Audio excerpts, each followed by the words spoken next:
सत्साई भगत जी, रामेश्वर जहांगीर जी मेरे संपर्क में नहीं थे भगत जी। वो किसी के संपर्क में नहीं था बड़े भैया। और जहांगीर जी जो हैं वो मान बढ़ाई के भूखे इंसान हैं। दास का भगत जी उसी आत्मा से मन मिलता है जो आत्मा परमात्मा के प्रति समर्पित होती है। मेरा उससे पिछले 2-2.5 साल से कोई ऐसा विशेष संपर्क नहीं है भगत जी। लगभग साल भर से तो हमारे कोई फ़ोन पे भी बातचीत नहीं हुई। ऐसा कोई विशेष नहीं है भगत जी। और इस मार्ग में भगत जी कोई सूरमा टिकेगा, सूरमा। अभी आप देखते जाओ, परमात्मा ऐसे थोड़ी जेल में बैठे हैं। एडी से चोटी तक भक्तों का पानी सुखा के आएंगे परमात्मा। जब परमेश्वर आएंगे ना वापस, तो इस मार्ग पे वही जीवित मिलेगा जो वास्तव में उसका हीरा मोती लाल होगा। अरबों में कोई हंस हमारा हो ही रे, खोकापुर में काग मिले दिन दो ही रे। ये वाणी ऐसे थोड़ी है परमात्मा की। वाणी भी चरितार्थ होनी है भगत जी। वो भगत जी उसको मेहनताई की भूख है। और वो जो काल एजेंट जो नितिन है, जो उनके फादर की बरसी पे आया है जोधपुर में, उसको मेहनताई की भूख है भगत जी। रामेश्वर जी को वो मेहनत बनना चाहता है और कुछ नहीं, इससे ज़्यादा। और परमात्मा सबकी इच्छा पूरी करेंगे। जिस व्यक्ति की जो इच्छा है इस भक्ति मार्ग में, जो जो भी मनसा पाल के इस भक्ति पे लगा है, छल कपट से कैसे भी, जिसको माया प्राप्ति के लिए भक्ति पे लगा है, उसको परमात्मा माया भी देंगे। आज दे रहे ना मैनेजमेंट को माया। ये मैनेजमेंट माया के लिए तो लगा था, आज खूब माया दे दी इसको, अरबों खरबों में दे दी। लेकिन साथ में चैन 1 सेकंड का नहीं दिया परमात्मा ने। चैन 1 सेकंड का नहीं दिया, और मरने के बाद में नरक। तो और रामेश्वर जी जैसों को भगत जी मेहनत पढ़ने की इच्छा थी, तो परमात्मा ने कुछ भी माध्यम बनाया, उनको मेहनत पना भी मिल जाएगा। अब उस काल एजेंट नितिन के द्वारा ये भी अपने कर्म फोड़ लेगा थोड़े बहुत दिन, फिर क्या करेगा? फिर क्या करेगा? पिया का घर तो एक ही है भगत जी। पिया का घर तो एक ही है। लुट पिट के आना पड़ेगा वहीं पे। और सौभाग्य उन आत्माओं का जो टिकी रहेंगी गुरु जी के आने तक, उनका इतिहास में नाम होगा भाई, इतिहास में नाम। ऐसे ही थोड़ी ना कोई परमात्मा प्राप्ति होती है। बहुत कुछ सहन करना पड़ता है, बहुत संघर्ष करना पड़ता है। अरे आज आप और हमने तो संघर्ष किया ही क्या है, हम तो संघर्ष का सह भी नहीं जानते। संघर्ष का सह जानना है तो कभी सम्मान की कथा पे ध्यान दो। अपने इकलौते बच्चे की गर्दन, जिस समय ना इतना सत्संग सुना करता था वो, ना कभी परमात्मा इतना उससे मिला करते थे, ना टीवी मोबाइल रेडियो थे जो 24 घंटे भक्तों के संपर्क में रहो, ना सोशल मीडिया थी। भगवान के लिए, गुरु जी के लिए बच्चे की गर्दन काट दी, सोचा भी नहीं। और वो औरत क्या होगी, वो उन दोनों दोनों बाप बेटों से भी बढ़ के। वरना भगत जी औरत का दिल तो विशेष कोमल होता है। लेकिन उसी ने कहा कि जाओ और बच्चे की गर्दन काट के लिया, नहीं तो गुरु जी की बदनामी होगी। वो है संघर्ष। संघर्ष का सह जानना है, संघर्ष की परिभाषा जाननी है। तो गुरु जी ने कहा कि ताम्र ध्वज और मोर ध्वज की कथा याद कर लो। अपने इकलौते बेटे को राजा होके, राजा रानी दोनों आरे से चीरना और आंखों में आंसू नहीं आना चाहिए, ये कंडीशन रख दी थी श्री कृष्ण जी ने। वो है संघर्ष। संघर्ष को जानना है तो गुरु जी ने बताया, बेटा मंसूर की कथा पढ़ लिया करो। अपने गुरु के वचन पे, अपने गुरु के शब्द पे अपना अंग अंग कटवा दिया, लेकिन अना हक बोलना बंद नहीं किया। वो है संघर्ष। संघर्ष किया कबीर प्रभात ने भगत की भूमिका में 650 साल पहले। 52 प्रकार की कसनियाँ हम खाली सुन लेते हैं बस, एक भी कसनी को याद करके देख लो। वो परमात्मा ने दिखाई सारी भूमिका करके, उदाहरण पेश किए कि बेटा इस भक्ति मार्ग पे मैं भगत की भूमिका में हूँ ना। और जिस दिन तू भगत की भूमिका पे आ जाएगा, असल में जिस दिन तू अपने गुरु के प्रति समर्पित हो जाएगा तन मन धन से, उस दिन तो तू भगत बनेगा। और भगत बनने के बाद फिर तेरा संघर्ष शुरू होगा।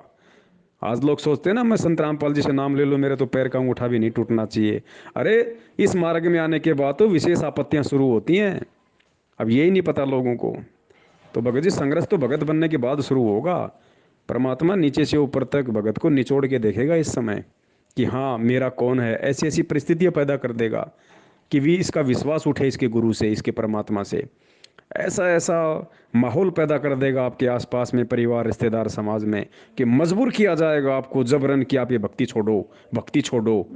लेकिन जो गुरु के वचन पे डट गया, जिसने गुरु को पहचान लिया कि गुरु कोई गांव धनाना, जिला सोनीपत हरियाणा का नंदराम जाट का बेटा रामपाल नहीं, ये तो सतलोक का राजा कबीर है, तब इस भक्ति मार्ग पे टिका जाएगा भगत जी। तब परमेश्वर कहते हैं कि ये संसार बिगन की घाटी, कोई निकलेगा बिरला सूर। कोई बिरला सूरवीर होगा जो इस मार्ग को समझ के इस मार्ग पे टिका रह के, ज्ञान को आधार बना के, सतगुरु को अपना सब कुछ मान के टिका रहेगा। अभी तो डर जाओ भगत जी, परमात्मा ने और अगर 2-4 साल लगा दी तो आपको इक्का दुक्का भगत दिखाई देगा, इक्का दुक्का भगत। और जितने भी जो आज ही उछल रहे हैं अपने आप को बहुत समर्पित मान के चल रहे हैं, और जो मैनेजमेंट के पीछे हैं, क्योंकि मैनेजमेंट के पीछे आप तब तक ही रह सकते हो जब तक आपकी बैटरी चार्ज है। जिस दिन बैटरी समाप्त हो गई उस दिन आप ना मैनेजमेंट के पीछे रह पाओगे ना परमात्मा के पीछे रह पाओगे। इसलिए परमात्मा ने एकमात्र साध संगति, सत्सेवकों के साथ जो साध संगति है, लाइव संघ का समाधान है, इसी को परमात्मा ने एक माध्यम चुना है। अगर कोई गुरु जी के आने तक भक्ति मार्ग पे शेष रह सकता है तो केवल सत्सेवकों की संगति के साथ रह सकता है, क्योंकि सत्सेवकों के साथ परमात्मा है, सत्सेवकों के साथ गुरु जी है। सत्सेवकों को मान बढ़ाई नहीं है, उनको महंता ही नहीं चाहिए, उनको गुरु पद नहीं चाहिए, उनको माया नहीं चाहिए। सतगुरु को केवल, सत्सेवकों को केवल सतगुरु चाहिए, सतगुरु। और जिसको सतगुरु चाहिएगा ना, फिर चाहे धरती इधर से उधर हो जाए, वो इस मार्ग को नहीं भूलेगा। इस गुरु जी के चरणों से ध्यान नहीं हटा सकती वो आत्मा।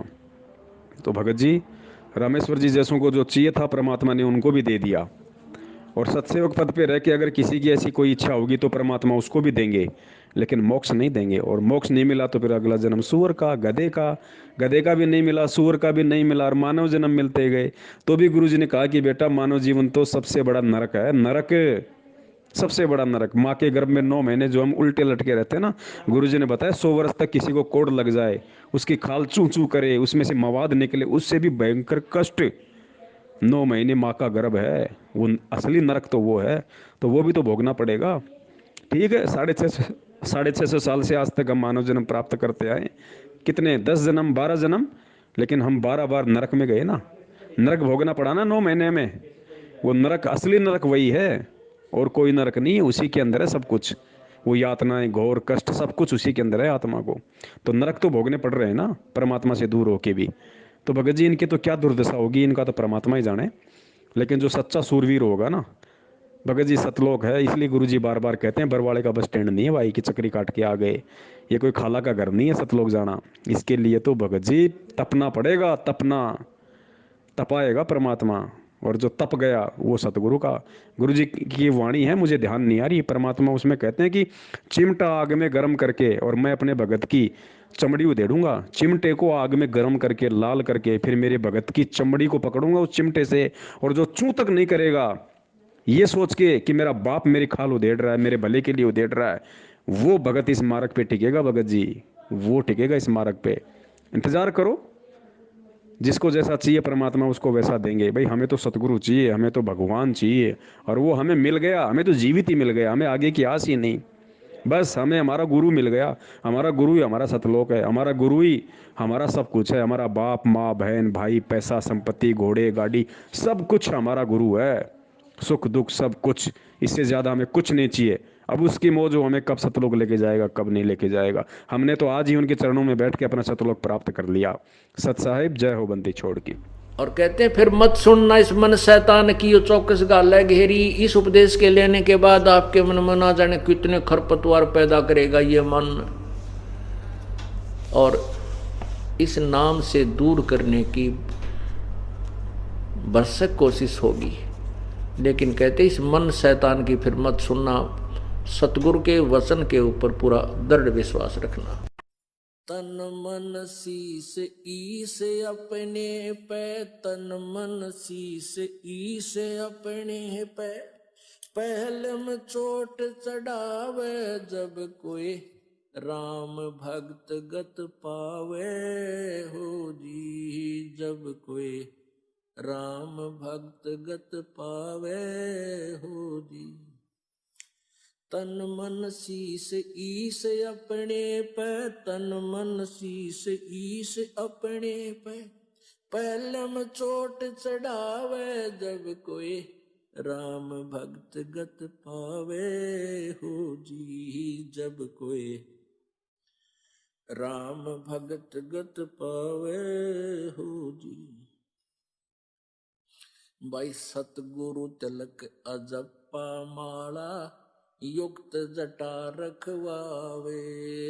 सतगुरु तिलक अजप्पा माला, युक्त जटा रखवावे, जत को पीन सत का चोला, भीतर बेख बनावे। जब कोई राम भगत गत पावे हो जी, जब कोई राम भगत गत पावे हो जी। भाई लोक लाज मर्याद जगत की, तरण ज्यों तोड़े बगावे। लोक लाज